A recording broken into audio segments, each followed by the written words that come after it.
Hey team, Alex here, and in today's episode, it's going to be short and sweet, but hopefully very impactful for you. We're going to be talking about how to make it easier for schools and college scouts to discover you or find your son going through this college recruiting process, because if we make it easier for them, it's going to be easier for us. The last thing that we want to do is kind of sit back and hope to be found, go to these random tournaments, just play in tournaments in Georgia and Texas and New York and Florida and California and just hope to be found. That is not making it easier for these college coaches. It's not making it easier for you. And if you're new to my channel, my name is Alex Swinson. I'm a former Division I college coach, scout, and recruiter with 11 years of experience. And now what I do is help high school baseball players and their parents navigate this college recruiting process and make it easier for them and put them in the best possible position to play at the next level. I've helped hundreds and hundreds of guys play at the college level and even beyond. So if you're interested in, you want some more help going through this, because I know it can be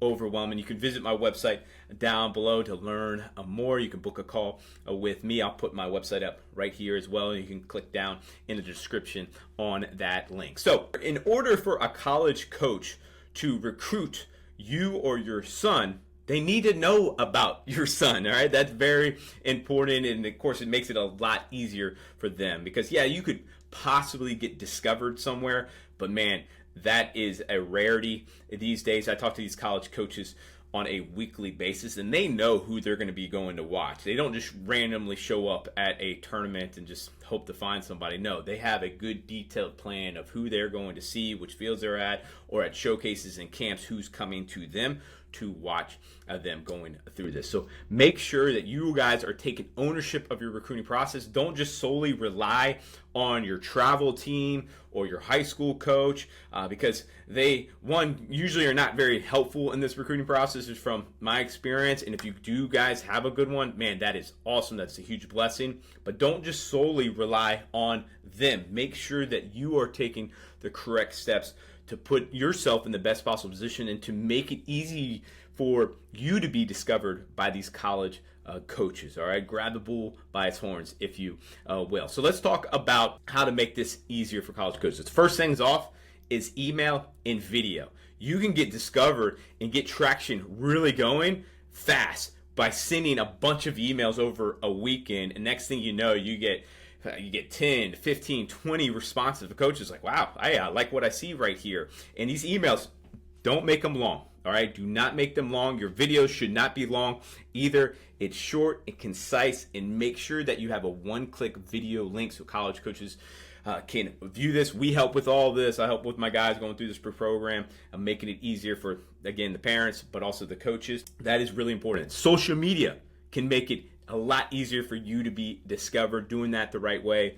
whether it's on X, whether it's on Instagram. Go on and follow me on Instagram and X as well. I have a lot of college coaches follow me there. Make sure that your profile is in a good position so they have all the information that they need, and then plus pin your video at the top of your account. That makes it a lot easier for them to watch you going through this. And then you want to consider showcases and camps.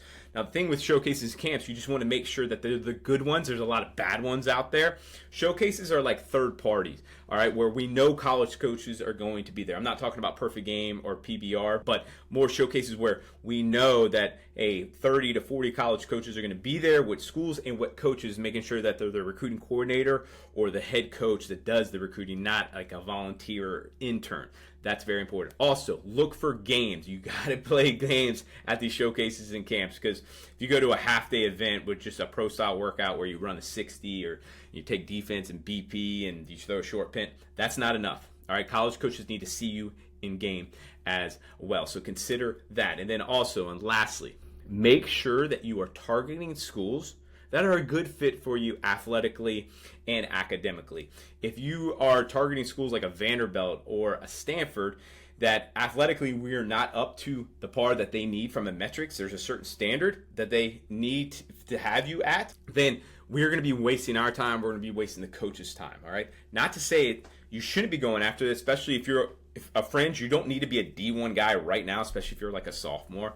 And by the way, that's really when the recruiting process really starts and gets ramped up. So if you're a sophomore, get the ball rolling on this, but make sure that you're going after schools that are a good fit for you athletically and academically, okay? There's D1, there's the Power 4 schools, the D1 mid-majors, there's D2, great baseball, D3, great baseball, NAIA, great baseball, JUCO, great baseball. Make sure that you are open to all the levels and attack those schools. Go and recruit those schools. Make it easy for them. If you guys have any questions, please reach out, let me know, and I look forward to helping you in the future going through this recruiting process. Talk soon. Bye.